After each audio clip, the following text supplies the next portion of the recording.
भावानो, खरोखर शेती हा ब्रँड आहे का? आणि शेतकरी हा ब्रँड राहिलाय का? शेतकरी हा ब्रँड माणूस आहे का? हे खरोखर मी असं का विचारतोय, तर मी स्वतः माझं उदाहरण सांगतो. मी इंजिनिअरिंग केलंय, जॉबला आहे पुण्याला, आणि लॉकडाऊनपासून वर्क फ्रॉम होम आहे. लॉकडाऊनपासून कोरोना आला तेव्हापासून वर्क फ्रॉम होम जॉब चालू झाले. बरेच लोकांचे जॉब गेले, माझा सदैवानं गेला नाही. मी जॉबला आहे म्हणून मी शेतीत पडलो, दूध व्यवसायात पडलो. माझ्या मित्रांसोबत मी दूध व्यवसाय करायला चालू केलं. 10-12 गाय केल्या, दूध व्यवसाय चालू केला. का तर जॉबची काही सिक्युरिटी नाही. जॉब काय आहे, उद्या कधी जाईल सांगता येईल.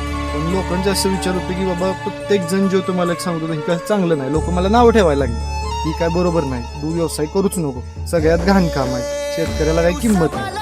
तर ही लोक कोण दुसरी नव्हती, स्वतः मला शेतकरी लोकच म्हणत होती. मला रोज येऊन सांगत होती, माझ्या घरच्यांना सांगत होती, बाबा करू नको यात, जा पुण्याला, आपलं चांगलं आहे, तुझं तिकडंच जा.